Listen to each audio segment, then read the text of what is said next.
ਪਿਆਰੇ ਬੱਚਿਓ, last lecture ਦੇ ਵਿੱਚ ਅਸੀਂ ਵੀਟਸਟੋਨ ਬ੍ਰਿਜ ਬਾਰੇ ਜਿਹੜਾ ਹੈ ਡਿਟੇਲ ਦੇ ਵਿੱਚ ਅਸੀਂ ਡਿਸਕਸ ਕੀਤਾ। ਨਾਓ today we are going to discuss the new topic known as meter bridge। meter bridge ਨੂੰ ਅਸੀਂ slide wire bridge ਵੀ ਕਹਿੰਦੇ ਹਾਂ। It is also called slide wire bridge। Now, what is meter bridge? It is the practical form of Wheatstone bridge। ਜਿਹੜਾ ਅਸੀਂ Wheatstone bridge ਪੜਿਆ ਉਹ practically ਅਸੀਂ ਕਿਸ ਤਰ੍ਹਾਂ ਦੇਖ ਸਕਦੇ ਹਾਂ। ਇਹ ਸਾਰਾ ਜਿਹੜਾ ਇਹਦੀ ਪ੍ਰੈਕਟੀਕਲ ਫਾਰਮ ਜਿਹੜੀ ਹੈ that is called the meter bridge or slide wire bridge। ਇਹ ਸਾਡਾ ਜਿਹੜਾ ਹੈ ਪਲੱਸ 2 ਦੇ ਵਿੱਚ ਪ੍ਰੈਕਟੀਕਲ ਹੋਏਗਾ ਮੀਟਰ ਬ੍ਰਿਜ ਦਾ, ਤੇ ਜਿਹੜੇ ਤੁਹਾਡੇ ਟੀਚਰਸ ਨੇ ਇਹ ਤੁਹਾਨੂੰ ਜਿਹੜਾ ਕਰਵਾਉਣਗੇ ਆਪਣੇ ਆਪ। Now today we will just discuss the theoretical basis on which the meter bridge is based। ਅਸੀਂ ਸਿਰਫ ਤੇ ਸਿਰਫ ਇਹਦੀ ਥਿਊਰੀ ਪੜ੍ਹਦੇ ਹਾਂ ਅੱਜ, ਇਹ ਕਿਸ ਤਰ੍ਹਾਂ ਸਾਰਾ ਕੰਮ ਕਰਦਾ ਹੈ। ਆਓ ਇਹਨੂੰ ਆਪਾਂ ਡਿਸਕਸ ਕਰਦੇ ਹਾਂ। ਸਭ ਤੋਂ ਪਹਿਲਾਂ ਇਹਦੀ ਜਿਹੜੀ ਹੈ ਅਸੀਂ ਕੰਸਟਰਕਸ਼ਨ ਦੇਖਦੇ ਹਾਂ ਕਿ ਇਹ ਕਿਸ ਚੀਜ਼ ਦਾ ਜਿਹੜਾ ਹੈ ਬਣਿਆ ਹੁੰਦਾ ਹੈ।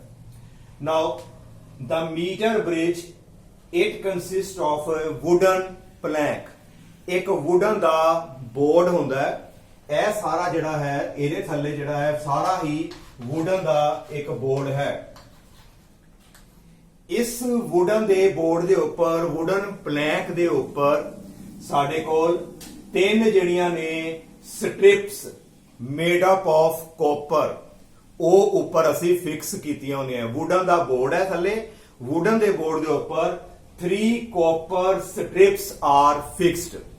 ਇਹ ਕਾਪਰ ਸਟ੍ਰਿਪਸ ਜਿਹੜੀਆਂ ਨੇ ਕਾਫੀ ਥਿਕ ਹੁੰਦੀਆਂ ਨੇ, ਮੋਟੀਆਂ ਨੇ, ਤਾਂ ਜੋ ਇਹਨਾਂ ਦਾ ਜਿਹੜਾ ਹੈ ਰੈਜ਼ਿਸਟੈਂਸ ਬਹੁਤ ਘੱਟ ਹੋਵੇ ਤੇ ਸਾਡੀ ਰੀਡਿੰਗ ਦੇ ਵਿੱਚ ਬਹੁਤਾ ਫਰਕ ਨਾ ਪਵੇ।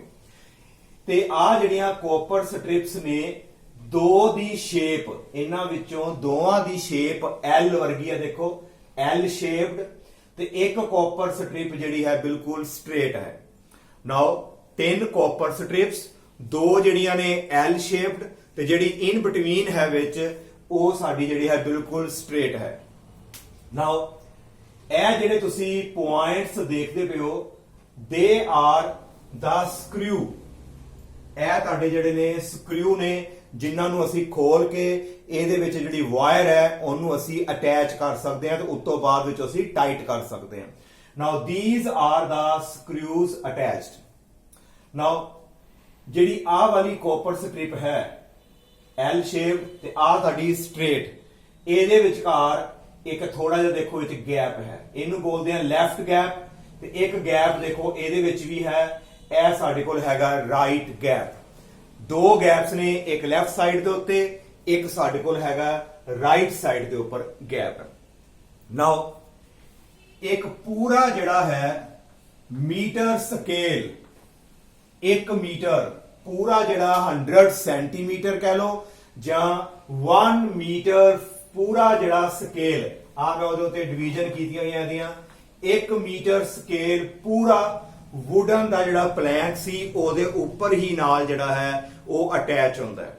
ਜਿਹੜਾ ਲੱਕੜ ਦਾ ਥੱਲੇ ਜਿਹੜਾ ਅਸੀਂ ਬੋਰਡ ਰੱਖਿਆ ਹੈ ਉਹਦੇ ਉੱਤੇ ਹੀ ਜਿਹੜਾ ਹੈ ਪੂਰਾ 1 ਮੀਟਰ ਸਕੇਲ ਜਿਹੜਾ ਹੈ ਉਹਦੇ ਉੱਪਰ ਅਸੀਂ ਅਟੈਚ ਕੀਤਾ ਹੈ। ਇਸੇ ਕਰਕੇ ਇਸ ਨੂੰ ਅਸੀਂ ਬੋਲਦੇ ਹਾਂ ਮੀਟਰ ਬ੍ਰਿਜ। 1 ਮੀਟਰ ਜਿਹੜੀ ਹੈ ਪੂਰੀ ਉਹਦੀ ਲੈਂਥ ਹੋ ਜਾਂਦੀ ਹੈ ਤੁਹਾਡੀ ਸਕੇਲ ਦੀ। ਨਾਓ ਜਿਹੜਾ ਆਹ ਪੁਆਇੰਟ ਹੈ A ਤੇ ਆਹ ਪੁਆਇੰਟ ਸਾਡੇ ਕੋਲ C, ਇਹਦੇ ਵਿਚਕਾਰ ਜਿਹੜੀ ਹੈ ਇੱਕ ਵਾਇਰ ਜਿਹਦੀ ਲੈਂਥ ਪੂਰੀ 1 ਮੀਟਰ ਉਹ ਬਿਲਕੁਲ ਅਸੀਂ ਜਿਹੜੀ ਹੈ ਸਟ੍ਰੈਚਡ ਕੀਤੀ ਹੋਈ ਹੈ। ਤੇ ਉਹ ਵਾਇਰ ਜਿਹੜੀ ਹੈ ਕਾਦੀ ਬਣਦੀ ਹੈ?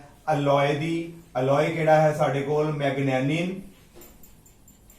ਤੇ ਦੂਸਰਾ ਕਨਸਟੈਂਟਨ। ਇਹ ਪਹਿਲਾਂ ਵੀ ਆਪਾਂ ਡਿਸਕਸ ਕੀਤਾ ਸੀ ਕਿ ਮੈਗਨੇਨਿਨ ਤੇ ਕਨਸਟੈਂਟਨ ਅਲੋਏ ਨੇ। ਇਹਨਾਂ ਦਾ ਟੈਂਪਰੇਚਰ ਕੋਐਫੀਸ਼ੀਐਂਟ ਆਫ ਰੈਜ਼ਿਸਟੈਂਸ ਬਹੁਤ ਘੱਟ ਹੁੰਦਾ ਹੈ। ਜੇ ਇਹ ਗਰਮ ਹੋ ਵੀ ਜਾਣ ਤੇ ਇਹਨਾਂ ਦੀ ਰੈਜ਼ਿਸਟੈਂਸ ਦੇ ਉੱਤੇ ਕੋਈ ਫਰਕ ਨਹੀਂ ਪੈਂਦਾ। ਇਹਦਾ ਮਤਲਬ ਯਾਦ ਰੱਖਣਾ ਹੈ ਕਿ ਮੀਟਰ ਬ੍ਰਿਜ ਦੇ ਵਿੱਚ ਜਿਹੜੀ ਅਸੀਂ ਵਾਇਰ ਯੂਜ਼ ਕਰਦੇ ਆ 1 ਮੀਟਰ ਲੈਂਥ ਵਾਲੀ ਉਹ ਕਾਦੀ ਬਣਦੀ ਹੈ ਜਾਂ ਤੇ ਲਿਖੋਗੇ ਮੈਗਨੈਨਿਨ ਦੀ ਤੇ ਜਾਂ ਅਸੀਂ ਕਹਿ ਸਕਦੇ ਆ ਇਹ ਬਣਦੀ ਹੈ ਕਨਸਟੈਂਟਨ ਦੀ।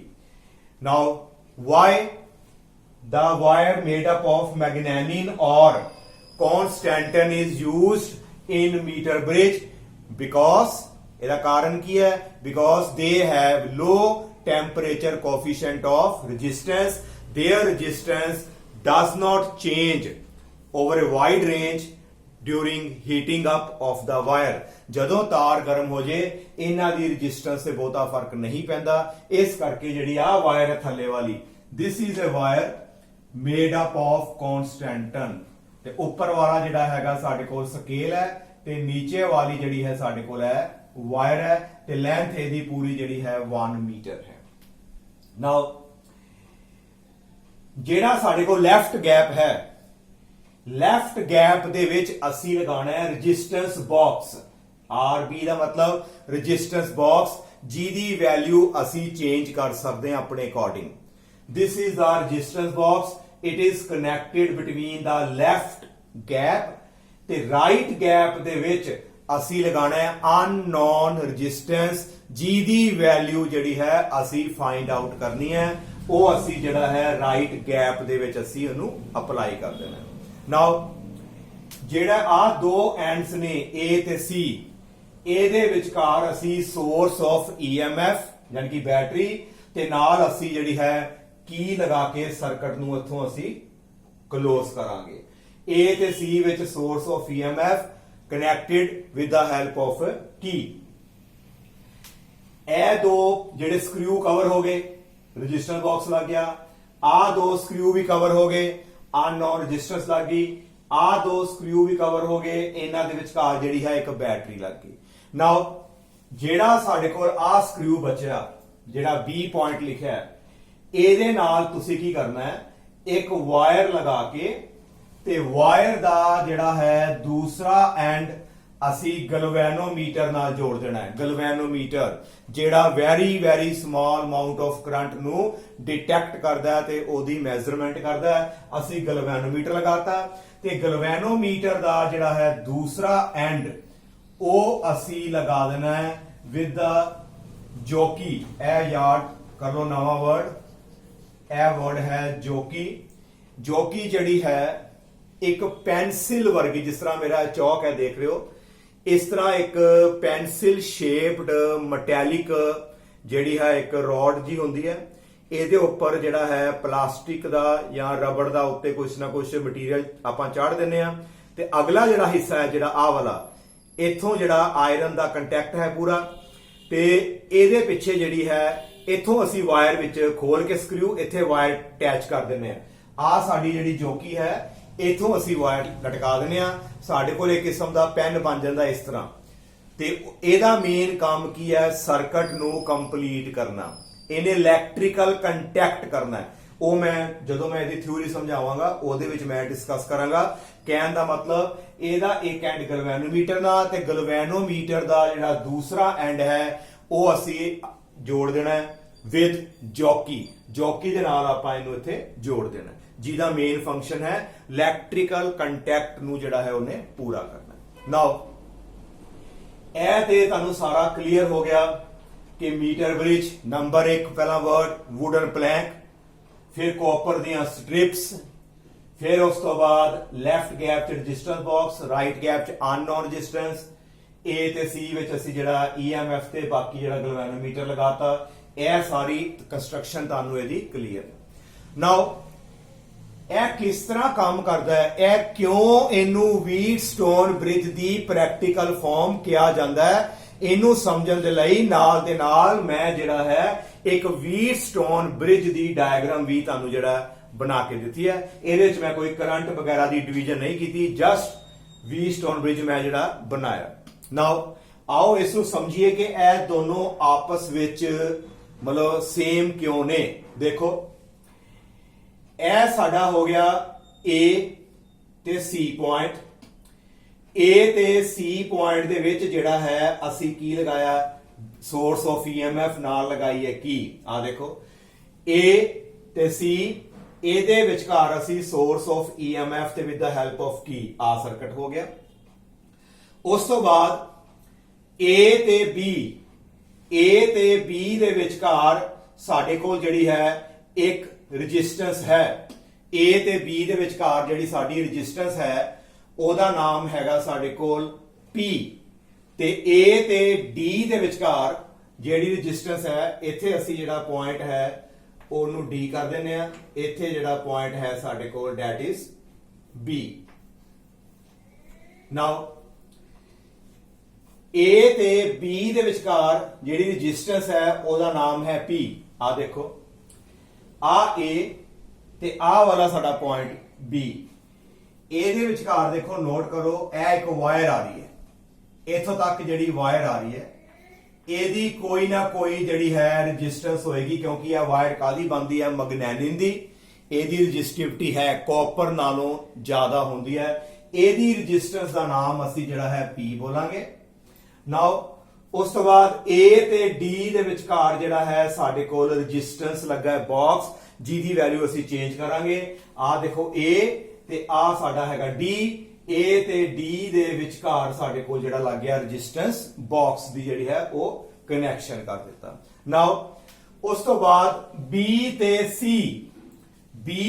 C ਦੇ ਵਿਚਕਾਰ ਜਿਹੜੀ ਰੈਜ਼ਿਸਟੈਂਸ ਹੈ Q, B ਤੇ C ਵਿੱਚ Q, ਆ ਦੇਖੋ ਆ ਪੁਆਇੰਟ B, ਆ ਪੁਆਇੰਟ C, ਇਹਦੇ ਵਿਚਕਾਰ ਜਿਹੜੀ ਆ ਲੈਂਥ ਆ ਰਹੀ ਹੈ ਇਹਦਾ ਨਾਮ ਅਸੀਂ ਬੋਲਾਂਗੇ Q। ਇਹ ਮੈਂ ਹਲੇ ਡਿਸਕਸ ਕਰਨੀ ਹੈ, ਇਸ ਤੋਂ ਬਾਅਦ ਆਪਾਂ ਡਿਸਕਸ ਕਰਦੇ ਹਾਂ। ਹਲੇ ਜਸਟ ਅਸੀਂ ਕੀ ਕਰ ਰਹੇ ਹਾਂ, ਕੰਪੈਰੀਜ਼ਨ ਕਰ ਰਹੇ ਹਾਂ। ਇਹ ਸਾਡੀ Q ਹੋ ਗਈ। ਦੈਨ B ਤੇ D ਦੇ ਵਿਚਕਾਰ ਗਲਵੈਨੋਮੀਟਰ, ਆ ਦੇਖੋ ਆ B ਤੇ ਬਿਲਕੁਲ ਆ ਦੇਖੋ D, ਇਹਦੇ ਵਿਚਕਾਰ ਜਿਹੜਾ ਹੈ ਸਾਡਾ ਗਲਵੈਨੋਮੀਟਰ ਜਿਹੜਾ ਹੈ ਉਹ ਆਪਾਂ ਅਟੈਚ ਕਰਤਾ। ਇਸ ਤੋਂ ਬਾਅਦ ਸਾਡੇ ਕੋਲ ਕੀ ਹੈ D ਤੇ C, ਇਹਦੇ ਵਿਚਕਾਰ ਸਾਡੇ ਕੋਲ ਜਿਹੜੀ ਹੈ ਅਨਨੋਨ ਰੈਜ਼ਿਸਟੈਂਸ ਹੈ, ਜਿਹਦੀ ਵੈਲਿਊ ਅਸੀਂ ਫਾਈਂਡ ਆਊਟ ਕਰਨੀ ਹੈ with the help of meter bridge. ਇਸ ਤਰ੍ਹਾਂ ਦੇਖੋ ਤੁਹਾਡੀ ਸਾਰੀ ਡਾਇਗਰਾਮ ਜਿਹੜੀ ਹੈ ਇਹਦੇ ਨਾਲ ਤੁਹਾਡੀ ਪੂਰੀ ਮੈਚ ਕਰ ਰਹੀ ਹੈ। ਨਾਓ R ਦੀ ਜਗ੍ਹਾ ਤੇ ਰੈਜ਼ਿਸਟੈਂਸ ਬਾਕਸ, S ਦੀ ਜਗ੍ਹਾ ਤੇ ਆ ਤੁਹਾਡਾ ਇਹ ਆ ਗਿਆ। ਸੇਮ ਸਾਰਾ ਕੁਝ ਦੇਖੋ ਤੁਹਾਨੂੰ ਨਜ਼ਰ ਆ ਰਿਹਾ, ਸੇਮ ਇਹਦੀ ਜਿਹੜੀ ਪ੍ਰੈਕਟੀਕਲ ਫਾਰਮ ਤੁਹਾਨੂੰ ਇਹ ਜਿਹੜੀ ਹੈ ਨਜ਼ਰ ਆ ਰਹੀ ਹੈ। ਨਾਓ how this meter bridge work, why it is known as P, it is known as Q, ਇਹ ਕਿਉਂ ਨੇ, ਆਓ ਇਹਦੇ ਬਾਰੇ ਜਿਹੜਾ ਆਪਾਂ ਹੁਣ ਡਿਸਕਸ ਕਰਦੇ ਹਾਂ। ਨਾਓ ਫਸਟ ਆਫ ਆਲ ਸਾਨੂੰ ਜਿਹੜਾ ਹੈ ਮੇਨ ਇਹਦੇ ਬਾਰੇ ਆਪਾਂ ਦੇਖਦੇ ਹਾਂ ਸਭ ਤੋਂ ਪਹਿਲਾਂ ਕਿ ਮੀਟਰ ਬ੍ਰਿਜ ਦੇ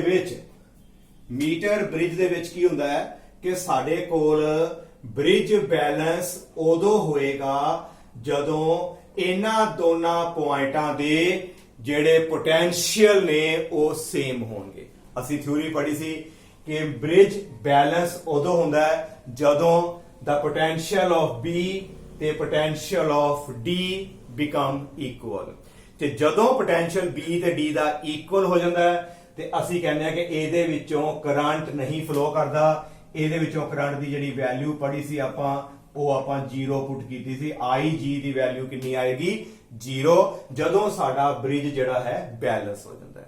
ਤੇ ਬ੍ਰਿਜ ਨੂੰ ਬੈਲੈਂਸ ਕਰਨ ਲਈ ਸਾਨੂੰ R ਦੀ ਵੈਲਿਊ ਜਿਹੜੀ ਹੈ ਪ੍ਰੋਪਰਲੀ ਚੂਜ਼ ਕਰਨੀ ਪੈਂਦੀ ਹੈ, ਫਿਰ ਸਾਡਾ ਜਿਹੜਾ ਹੈ ਬ੍ਰਿਜ ਬੈਲੈਂਸ ਹੋ ਜਾਂਦਾ ਹੈ। ਬ੍ਰਿਜ ਬੈਲੈਂਸ ਦੀ ਪਹਿਚਾਨ ਗਲਵੈਨੋਮੀਟਰ ਵਿੱਚੋਂ ਜਿਹੜਾ ਹੈ ਕਰੰਟ ਨਹੀਂ ਆਉਣਾ ਚਾਹੀਦਾ। ਆਓ ਆਪਾਂ ਇਧਰ ਦੇਖਦੇ ਹਾਂ। ਅਸੀਂ ਕੀ ਕੀਤਾ, ਰੈਜ਼ਿਸਟੈਂਸ ਬਾਕਸ ਦੇ ਵਿੱਚੋਂ ਕੁਝ ਪ੍ਰੋਪਰ 4 ਓਮ ਜਾਂ 5 ਓਮ ਦੀ ਰੈਜ਼ਿਸਟੈਂਸ ਜਿਹੜੀ ਹੈ ਵਿੱਚੋਂ ਅਸੀਂ ਬਾਹਰ ਨਿਕਾਲ ਦਿੰਦੇ ਹਾਂ।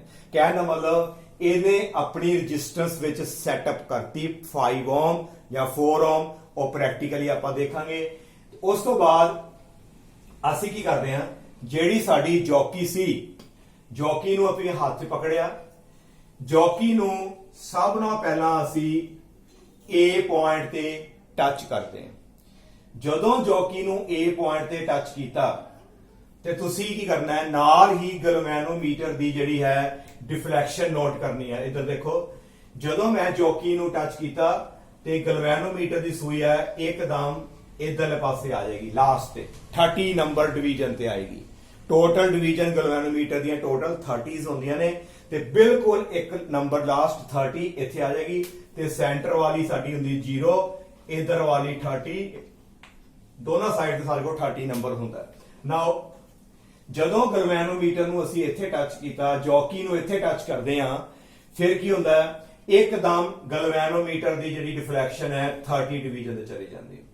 ਉਸ ਤੋਂ ਬਾਅਦ ਅਸੀਂ ਜੌਕੀ ਪਕੜ ਕੇ ਇਸ ਪੁਆਇੰਟ ਦੇ ਉੱਤੇ ਟੱਚ ਕਰਨਾ ਹੈ, C ਪੁਆਇੰਟ ਦੇ ਉੱਤੇ। ਫਿਰ ਦੇਖੋਗੇ ਡਿਫਲੈਕਸ਼ਨ ਜਿਹੜੀ ਹੈ ਆਪੋਜੀਟ ਡਾਇਰੈਕਸ਼ਨ ਚਲੀ ਜਾਏਗੀ 30 ਦੂਜੀ ਸਾਈਡ ਤੇ। ਜੇ ਇਸ ਤਰ੍ਹਾਂ ਆਏ ਫਿਰ ਤੇ ਸਾਡਾ ਜਿਹੜਾ ਅਸੀਂ ਪ੍ਰੈਕਟੀਕਲ ਸੈੱਟ ਕੀਤਾ ਹੈ ਉਹ ਬਿਲਕੁਲ ਸਹੀ ਹੈ।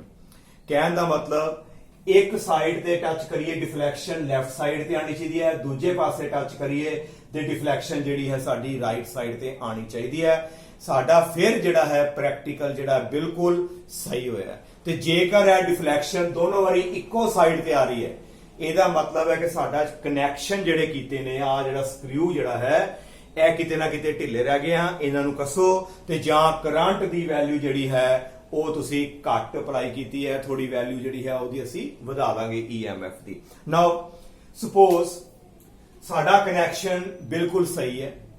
ਜਦੋਂ ਮੈਂ ਜੌਕੀ ਨੂੰ ਇੱਥੇ ਟੱਚ ਕੀਤਾ ਤੇ ਸਾਡੇ ਕੋਲ ਗਲਵੈਨੋਮੀਟਰ ਵਿੱਚ ਕਿੰਨਾ ਕਰੰਟ ਆਏਗਾ, ਬਿਲਕੁਲ 30 ਡਿਵੀਜ਼ਨ ਤੇ ਆਏਗਾ, ਠੀਕ ਹੈ। ਉਸ ਤੋਂ ਬਾਅਦ ਜੌਕੀ ਨੂੰ ਇਹਦੇ ਉੱਪਰ ਸਲਾਈਡ ਕਰਨਾ ਹੈ, ਬਿਲਕੁਲ ਸੌਫਟਲੀ ਜੌਕੀ ਪਕੜ ਕੇ ਇਸ ਵਾਇਰ ਦੇ, ਕਈ ਬੱਚੇ ਮੀਟਰ ਸਕੇਲ ਦੇ ਉੱਪਰ ਕਰਦੇ ਆ, ਸਿਰਫ ਤੇ ਸਿਰਫ ਵਾਇਰ ਉੱਪਰ ਇਹਨੂੰ ਟੱਚ ਕਰਕੇ ਸਲਾਈਡ ਕਰਨਾ ਹੈ ਹੌਲੀ ਹੌਲੀ। ਤੁਸੀਂ ਦੇਖੋਗੇ ਕਿ ਜਿਹੜਾ ਕਰੰਟ ਹੈ ਇਧਰੋਂ ਹੁੰਦਾ ਘਟਦਾ ਬਿਲਕੁਲ ਜਿਹੜਾ ਹੈ ਉਹ 0 ਨੰਬਰ ਤੇ ਆ ਜਾਏਗਾ। ਕਹਿਣ ਦਾ ਮਤਲਬ ਗਲਵੈਨੋਮੀਟਰ ਵਿੱਚੋਂ ਕਰੰਟ ਤੁਹਾਨੂੰ ਸ਼ੋ ਹੋਏਗਾ ਕਿ ਕੋਈ ਕਰੰਟ ਫਲੋ ਨਹੀਂ ਕਰ ਰਿਹਾ, ਕਿਉਂਕਿ ਪਹਿਲਾਂ ਇੱਥੇ ਸੀ ਇਸ ਪਾਸੇ, ਇੱਥੇ ਟੱਚ ਕਰਦੇ ਆ ਤੇ ਇੱਧਰ ਜਾਂਦਾ ਹੈ। ਇਹਦਾ ਮਤਲਬ ਜਿਉਂ ਅਸੀਂ ਇੱਧਰ ਨੂੰ ਜਾਵਾਂਗੇ ਤੇ ਆਹ ਜਿਹੜੀ ਸੂਈ ਹੈ ਇੱਕਦਮ ਸਿੱਧੀ ਹੁੰਦੀ ਜਾਏਗੀ। ਇੱਕ ਅਸੀਂ ਐਸਾ ਪੁਆਇੰਟ ਲੱਭਾਂਗੇ ਜੌਕੀ ਦੀ ਹੈਲਪ ਰਾਹੀਂ, ਇੱਕ ਐਸਾ ਪੁਆਇੰਟ ਲੱਭਾਂਗੇ ਵਾਇਰ ਦੇ ਉੱਪਰ ਜਿੱਥੇ ਜਾ ਕੇ ਗਲਵੈਨੋਮੀਟਰ ਜਿਹੜਾ ਹੈ ਉਹ 0 ਡਿਫਲੈਕਸ਼ਨ ਰੀਡਿੰਗ ਦਵੇ। ਕਹਿਣ ਦਾ ਮਤਲਬ ਕਿ ਗਲਵੈਨੋਮੀਟਰ ਦੇ ਵਿੱਚੋਂ ਬਿਲਕੁਲ ਵੀ ਕਰੰਟ ਫਲੋ ਨਾ ਕਰੇ। ਅਸੀਂ ਉਹ ਪੁਆਇੰਟ ਜਿਹੜਾ ਹੈ ਅਸੀਂ ਫਾਈਂਡ ਆਊਟ ਕਰ ਲਿਆ। ਮੰਨ ਲਓ ਵੀ ਉਹ ਪੁਆਇੰਟ ਸਾਡਾ ਕਿਹੜਾ ਆ ਗਿਆ, B ਪੁਆਇੰਟ ਤੇ ਆ ਗਿਆ। ਆ ਸਾਡੀ ਜੌਕੀ ਇੱਥੇ ਜਦੋਂ ਟੱਚ ਕੀਤਾ ਤੇ ਦੇਖਿਆ ਵੀ ਗਲਵੈਨੋਮੀਟਰ ਵਿੱਚੋਂ ਤੇ ਰੀਡਿੰਗ ਨਹੀਂ ਆ ਰਹੀ, ਇਹਦਾ ਮਤਲਬ ਗਲਵੈਨੋਮੀਟਰ 'ਚ ਕਰੰਟ 0 ਆ ਰਿਹਾ। ਇਹਦਾ ਮਤਲਬ B ਪੁਆਇੰਟ ਦਾ ਤੇ D ਪੁਆਇੰਟ ਦਾ, ਇਹਨਾਂ ਦੋਨਾਂ ਦਾ ਪੋਟੈਂਸ਼ੀਅਲ ਸੇਮ ਹੋ ਗਿਆ, ਕਿਉਂਕਿ ਗਲਵੈਨੋਮੀਟਰ ਰੀਡਿੰਗ ਤਾਂ ਹੀ ਨਹੀਂ ਦਿੰਦਾ ਜੇਕਰ ਦੋਨਾਂ ਦਾ ਪੋਟੈਂਸ਼ੀਅਲ ਸੇਮ ਹੋਵੇ। ਤੇ ਇਹਦਾ ਪੋਟੈਂਸ਼ੀਅਲ ਸੇਮ ਕਿਵੇਂ ਫਾਈਂਡ ਆਊਟ ਕਰਨਾ ਹੈ, with the help of jockey. ਇਹਦਾ ਮਤਲਬ ਜੌਕੀ ਦਾ ਮੇਨ ਫੰਕਸ਼ਨ ਕੀ ਹੈ ਕਿ ਤੁਸੀਂ ਜਿਹੜਾ B ਪੁਆਇੰਟ ਤੇ D ਪੁਆਇੰਟ ਹੈ ਇਹਨਾਂ ਦਾ ਪੋਟੈਂਸ਼ੀਅਲ ਸੇਮ ਕਰਨਾ ਹੈ। ਤੇ ਜਦੋਂ ਪੋਟੈਂਸ਼ੀਅਲ ਸੇਮ ਹੋ ਗਿਆ ਤੇ ਗਲਵੈਨੋਮੀਟਰ ਵਿੱਚੋਂ ਕਰੰਟ 0 ਹੋ ਗਿਆ ਤੇ ਸਾਡਾ ਜਿਹੜਾ ਹੈ ਬ੍ਰਿਜ ਉਹ ਸਾਡਾ ਜਿਹੜਾ ਹੈ ਉਹ ਬੈਲੈਂਸ ਹੋ ਜਾਏਗਾ। ਨਾਓ ਇਸ ਤੋਂ ਬਾਅਦ ਅਸੀਂ ਇਸ ਨੂੰ P ਕਿਉਂ ਕਿਹਾ, ਇਹ ਬ੍ਰਿਜ ਬੈਲੈਂਸ ਹੋ ਚੁੱਕਾ ਹੈ। Now why this is known as P, ਇਸ ਨੂੰ ਰੈਜ਼ਿਸਟੈਂਸ P ਦਾ ਨਾਮ ਕਿਉਂ ਦਿੱਤਾ ਹੈ। ਨਾਓ ਇਹ ਜਿਹੜੀ ਵਾਇਰ ਹੈ, ਪਹਿਲੀ ਗੱਲ ਤੇ ਯਾਦ ਰੱਖਣੀ ਹੈ ਕਨਸਟੈਂਟਨ ਜਾਂ ਮੈਗਨੈਟਿਨ ਦੀ ਹੈ। ਦੂਸਰੀ ਗੱਲ ਯਾਦ ਰੱਖਣੀ ਹੈ ਇਹਦਾ uniform area of cross section ਹੈ। ਹਰ ਜਗ੍ਹਾ ਦੇ ਉੱਤੇ ਇਹਦੀ ਜਿਹੜੀ ਮੋਟਾਈ ਹੈ ਬਿਲਕੁਲ ਸੇਮ ਹੈ, ਕਿਤੇ ਵੀ ਹੈ ਮੋਟੀ ਪਤਲੀ ਨਹੀਂ। ਇਹਦਾ ਮਤਲਬ ਜੇ ਹਰ ਜਗ੍ਹਾ ਤੇ area of cross section same ਹੈ, ਇਹਦਾ ਮਤਲਬ ਇਹਦੀ ਰੈਜ਼ਿਸਟੈਂਸ ਪਰ ਯੂਨਿਟ ਲੈਂਥ ਹਰ ਜਗ੍ਹਾ ਤੇ ਸੇਮ ਹੋਏਗੀ। ਹਰ ਜਗ੍ਹਾ ਤੇ ਇਹਦੀ ਰੈਜ਼ਿਸਟੈਂਸ ਜਿਹੜੀ ਹੈ 1 ਸੈਂਟੀਮੀਟਰ ਦੀ ਹਰ ਜਗ੍ਹਾ ਤੇ ਉਹ ਤੁਹਾਡੀ ਕੀ ਆਏਗੀ, ਸੇਮ ਆਏਗੀ। ਨਾਓ ਸਪੋਜ਼ ਅਸੀਂ ਕੀ ਕਰਦੇ ਹਾਂ, ਅਸੀਂ ਜਿਹੜਾ ਹੈ R ਨੂੰ ਅਸੀਂ ਮੰਨ ਲਿਆ ਕਿ ਇਹਦੀ ਜਿਹੜੀ ਰੈਜ਼ਿਸਟੈਂਸ ਹੈ R is the resistance small r, ਇਹ ਰੈਜ਼ਿਸਟੈਂਸ ਹੈ ਸਾਡੀ ਪਰ ਯੂਨਿਟ ਲੈਂਥ, 1 ਯੂਨਿਟ ਲੈਂਥ ਦੀ ਰੈਜ਼ਿਸਟੈਂਸ R। ਤੇ ਜਿਹੜਾ ਸਾਡਾ ਜੌਕੀ ਦੇ ਨਾਲ ਬੈਲੈਂਸ ਪੁਆਇੰਟ ਲੱਭਿਆ ਕਿ ਇੱਥੇ ਜਾ ਕੇ ਬੈਲੈਂਸ ਹੋ ਗਿਆ, ਉਹਦੀ ਜਿਹੜੀ ਲੈਂਥ ਹੈ suppose that length is equal to ਜਿਹੜੀ ਉਹ ਲੈਂਥ ਹੈ ਉਹਨੂੰ ਅਸੀਂ ਕਹਿ ਦਿੰਦੇ ਆ it is L। ਆ ਜਿਹੜੀ ਲੈਂਥ ਹੈ ਇਹਨੂੰ ਅਸੀਂ L ਕਹਿਤਾ। ਇਹ L ਕਿੱਥੋਂ ਨੋਟ ਕਰੋਗੇ with the help of meter scale। ਇਹ ਜਿਹੜਾ ਉੱਪਰ ਮੀਟਰ ਸਕੇਲ ਹੈ ਇਹਦੇ ਤੋਂ ਇਹ ਲੈਂਥ ਨੋਟ ਕਰਾਂਗੇ। it may be 40 centimeter, it may be 50 centimeter, 52, 46, 47 ਜੋ ਮਰਜ਼ੀ ਆ ਸਕਦੀ ਹੈ। ਇਹ ਸਾਡੀ ਲੈਂਥ ਆ ਗਈ। ਨਾਓ 1 ਸੈਂਟੀਮੀਟਰ ਦੀ ਆ ਕੀ ਚੀਜ਼ ਹੈ ਮੈਂ ਲਿਖ ਦਿੰਦਾ it is resistance per unit length। ਇਹ 1 ਯੂਨਿਟ ਲੈਂਥ ਦੀ ਰੈਜ਼ਿਸਟੈਂਸ ਹੈ ਤੇ ਸਾਡੇ ਕੋਲ ਕਿੰਨੀ ਲੈਂਥ ਹੈ L ਤੇ ਇਹਦਾ ਮਤਲਬ ਟੋਟਲ ਰੈਜ਼ਿਸਟੈਂਸ ਕਿੰਨੀ ਹੋ ਗਈ 1 ਯੂਨਿਟ ਲੈਂਥ ਦੀ R ਤੇ L ਲੈਂਥ ਦੀ ਕਿੰਨੀ ਆ ਗਈ LR ਤੇ ਇਹਨੂੰ ਅਸੀਂ ਜਿਹੜਾ ਹੈ ਨਾਮ ਦੇ ਦਿੱਤਾ P ਦਾ। Now this is the value of P। P ਦੀ ਵੈਲਿਊ ਕਿੰਨੀ ਆ ਗਈ ਸਾਡੇ ਕੋਲ LR। This is the resistance. Now ਜੇ ਆ ਲੈਂਥ L ਹੈ ਤੇ ਬਾਕੀ ਲੈਂਥ ਸਾਡੇ ਕੋਲ ਕਿੰਨੀ ਬਚੇਗੀ 100 ਮਾਈਨਸ L। ਜਿਹੜੀ ਬਾਕੀ ਲੈਂਥ ਆਏਗੀ 100 ਚੋਂ ਮਾਈਨਸ ਕਰ ਦੋ ਕਿਉਂਕਿ ਟੋਟਲ ਸਾਡੇ ਕੋਲ ਸੈਂਟੀਮੀਟਰ 100 ਹੁੰਦੇ ਨੇ। ਜੇ ਆ 40 ਹੈ ਤੇ 100 ਮਾਈਨਸ 40 ਆ 60 ਹੋਏਗੀ ਤੇ 1 ਯੂਨਿਟ ਲੈਂਥ ਦੀ ਰੈਜ਼ਿਸਟੈਂਸ R ਤੇ 100 ਮਾਈਨਸ L ਦੀ ਕਿੰਨੀ ਆਏਗੀ that will be equal to 100 minus L into R ਤੇ ਇਹਦੀ ਵੈਲਿਊ ਦਾ ਨਾਮ ਅਸੀਂ ਕੀ ਕਹਿ ਦਿੱਤਾ Q ਕਹਿ ਦਿੱਤਾ। ਇਹ ਸਾਨੂੰ ਨੋਨ ਹੋ ਗਈਆਂ। L ਵੀ ਪਤਾ ਹੈ ਤੇ ਇਹਦਾ ਮਤਲਬ ਸਾਨੂੰ P ਦੀ ਵੈਲਿਊ ਪਤਾ ਲੱਗ ਗਈ। ਇਹ ਸਾਡੀਆਂ ਨੋਨ ਰੈਜ਼ਿਸਟੈਂਸਿਸ ਜਿਹੜੀਆਂ ਸਾਡੀਆਂ ਦੋ ਹੋ ਗਈਆਂ P ਤੇ Q ਨੋਨ। ਇਹ ਵੇਰੀਏਬਲ ਤੇ ਇਹ ਸਾਡੀ ਕਿਹੜੀ ਹੁੰਦੀ ਹੈ ਅਨਨੋਨ ਰੈਜ਼ਿਸਟੈਂਸ। ਆਈ ਥਿੰਕ ਤੁਹਾਨੂੰ ਇਸ ਤੱਕ ਕਲੀਅਰ ਹੋ ਗਿਆ। Now what is this metre bridge. ਇਹਦਾ ਦੂਜਾ ਨਾਮ ਕੀ ਬੋਲਿਆ ਸੀ ਮੈਂ ਸਲਾਈਡ ਵਾਇਰ ਬ੍ਰਿਜ। ਇਹਨੂੰ ਹੁਣ ਸਲਾਈਡ ਵਾਇਰ ਬ੍ਰਿਜ ਕਿਉਂ ਕਹਿੰਦੇ ਆ ਕਿਉਂਕਿ ਜੌਕੀ ਨੂੰ ਇਹਦੇ ਉੱਪਰ ਅਸੀਂ ਜਿਹੜਾ ਹੈ ਸਲਾਈਡ ਕਰਦੇ ਆ ਇਸ ਕਰਕੇ ਇਸ ਨੂੰ ਬੋਲਦੇ ਆ ਸਲਾਈਡ ਵਾਇਰ ਬ੍ਰਿਜ। ਜੌਕੀ ਨੂੰ ਰਬ ਨਹੀਂ ਕਰਨਾ ਜ਼ਿਆਦਾ ਖਿੱਚ ਕੇ ਉੱਤੇ ਦਬਾ ਕੇ ਨਹੀਂ ਚਲਾਣਾ ਕਿਉਂਕਿ ਉਹਦੇ ਨਾਲ ਕੀ ਹੋਏਗਾ ਤਾਰ ਗਰਮ ਹੋਏਗੀ। ਤਾਰ ਗਰਮ ਹੋਣ ਦੇ ਨਾਲ ਹੋ ਸਕਦਾ ਹੈ ਉਹਦੀ ਰੈਜ਼ਿਸਟੈਂਸ 'ਚ ਫਰਕ ਪਵੇ ਪਰ ਫਿਰ ਵੀ ਅਸੀਂ ਇੱਥੇ ਕਨਸਟੈਂਟਨ ਵਗੈਰਾ ਦੀ ਵਰਤ ਰਹੇ ਹਾਂ ਫਿਰ ਵੀ ਅਸੀਂ ਤਾਰ ਨੂੰ ਜਿਹੜਾ ਹੈ ਖਰਾਬ ਨਹੀਂ ਹੋਣ ਦੇਣਾ। ਨਾਲੇ ਜਦੋਂ ਦਬਾਓਗੇ ਉਹਦੇ ਨਾਲ ਏਰੀਆ ਆਫ ਕ੍ਰੋਸ ਸੈਕਸ਼ਨ ਤੁਹਾਡਾ ਚੇਂਜ ਹੋਏਗਾ। ਉਹਦੇ ਨਾਲ ਰੈਜ਼ਿਸਟੈਂਸ ਜਿਹੜੀ ਹੈ ਹਰ ਜਗ੍ਹਾ ਤੇ ਤੁਹਾਡੀ ਉਹ ਸੇਮ ਨਹੀਂ ਰਹੇਗੀ। Now this is all about Wheatstone bridge ਤੇ ਆ ਸਾਡਾ ਸੀਗਾ ਮੀਟਰ ਬ੍ਰਿਜ। ਆਓ ਇਹਦਾ ਜਿਹੜਾ ਹੈ ਹੁਣ ਲਾਸਟ ਵਿੱਚ ਅਸੀਂ ਇਹਦਾ ਫਾਰਮੂਲਾ ਜਿਹੜਾ ਆਪਾਂ ਡਰਾਈਵ ਕਰ ਲੈਂਦੇ ਆ। ਇਹਦਾ ਫਾਰਮੂਲਾ ਕਿਸ ਤਰ੍ਹਾਂ ਦਾ ਹੈ ਆਓ ਇਸ ਨੂੰ ਜਿਹੜਾ ਆਪਾਂ ਸਟੱਡੀ ਕਰਦੇ ਹਾਂ। ਸਭ ਨਾਲ ਪਹਿਲਾਂ ਤੇ ਅਸੀਂ ਦੇਖਾਂਗੇ ਕਿ ਸਾਡੇ ਕੋਲ ਜਿਹੜਾ ਹੈ ਬੈਲੈਂਸਡ ਕੰਡੀਸ਼ਨ ਕਿਹੜੀ ਹੈ। ਜਿਹੜੀ ਸਾਡੀ ਬੈਲੈਂਸਡ ਕੰਡੀਸ਼ਨ ਹੈ ਉਹਦੇ ਬਾਰੇ ਅਸੀਂ ਜਿਹੜਾ ਹੈ ਪਹਿਲਾਂ ਆਪਾਂ ਇਹਨੂੰ ਦੇਖਦੇ ਹਾਂ ਕਿ ਇਹਦੀ ਜਿਹੜੀ ਸਾਡੇ ਕੋਲ ਬੈਲੈਂਸਡ ਕੰਡੀਸ਼ਨ ਕਿਹੜੀ ਹੈ। ਨਾਓ P over Q is equal to R over S। ਇਹ ਲਾਸਟ ਅਸੀਂ ਜਿਹੜਾ ਹੈ ਡਿਸਕਸ ਕੀਤਾ ਸੀ ਕਿ P over Q ਜਿਹੜਾ ਹੈ R over S ਦੇ ਜਿਹੜਾ ਹੈ ਇਕੁਅਲ ਹੁੰਦਾ ਹੈ। ਨਾਓ what is the value of P? Here we will put LR. What is the value of Q? It is 100 minus LR and here is R and S। ਇਹਦੇ ਵਿੱਚ ਅਸੀਂ P ਦੇ ਵਿੱਚ ਤੇ Q ਦੇ ਵਿੱਚ ਜਿਹੜੀ ਹੈ ਇਹਨਾਂ ਦੀ ਅਸੀਂ ਵੈਲਿਊਜ਼ ਜਿਹੜੀਆਂ ਆਪਾਂ ਉਹ ਪੁੱਟ ਕਰ ਦਿੱਤੀਆਂ। ਨਾਓ R ਨਾਲ R ਜਿਹੜਾ ਹੈ ਸਾਡਾ ਉਹ ਕੈਨਸਲ ਹੋ ਜਾਏਗਾ ਤੇ ਸਾਡੇ ਕੋਲ ਕੀ ਬਚੇਗਾ L over 100 minus L is equal to R over S। ਇਹ ਸਾਡੀ ਵੈਲਿਊ ਆ ਗਈ L over 100 minus L is equal to R divided by S। ਇਹਦੇ ਵਿੱਚੋਂ ਅਸੀਂ ਅਨਨੋਨ ਰੈਜ਼ਿਸਟੈਂਸ ਨੂੰ ਨਿਕਾਲਣਾ ਹੈ ਤੇ ਉਹ ਕਿੰਨੀ ਆਏਗੀ S ਨੂੰ ਉੱਪਰ ਲੈ ਗਏ L ਨੂੰ ਨੀਚੇ। ਸਾਡੇ ਕੋਲ L ਨੀਚੇ ਚਲਾ ਜਾਏਗਾ 100 minus L ਉੱਪਰ 100 minus L divided by L multiply by ਸਾਡੇ ਕੋਲ ਆ ਜਾਏਗਾ R। Now this is the formula to calculate the unknown resistance with the help of meter bridge. Meter bridge ਦੇ ਨਾਲ ਅਨਨੋਨ ਰੈਜ਼ਿਸਟੈਂਸ ਜਿਹੜੀ ਅਸੀਂ ਉਹ ਕੈਲਕੂਲੇਟ ਕਰ ਸਕਦੇ ਹਾਂ। ਆਈ ਥਿੰਕ ਕਿ ਤੁਹਾਨੂੰ ਜਿਹੜਾ ਹੈ ਅੱਜ ਦਾ ਲੈਕਚਰ ਜਿਹੜਾ ਹੈ ਚੰਗੇ ਤਰੀਕੇ ਦੇ ਨਾਲ ਕਲੀਅਰ ਹੋ ਗਿਆ ਹੋਵੇਗਾ ਤੇ ਇਹਨੂੰ ਜਿਹੜਾ ਹੈ ਅਸੀਂ ਪ੍ਰੈਕਟੀਕਲੀ ਜਿਹੜਾ ਹੈ ਸਕੂਲ ਜਦੋਂ ਲੱਗਣਗੇ ਆਪਾਂ ਉਦੋਂ ਜਿਹੜਾ ਹੈ ਇਹਦੇ ਬਾਰੇ ਅਸੀਂ ਡਿਟੇਲ ਵਿੱਚ ਪੜਾਂਗੇ। ਵੈਸੇ ਤਕਰੀਬਨ ਮੈਂ ਤੁਹਾਨੂੰ ਸਾਰਾ ਅੱਜ ਦੋਨਾਂ ਨੂੰ ਡਾਇਗਰਾਮਸ ਨੂੰ ਲੈ ਕੇ ਚੰਗੇ ਤਰੀਕੇ ਨਾਲ ਜਿਹੜਾ ਹੈ ਮੈਂ ਤੁਹਾਨੂੰ ਕੰਪੇਅਰ ਕਰ ਦਿੱਤਾ ਹੈ।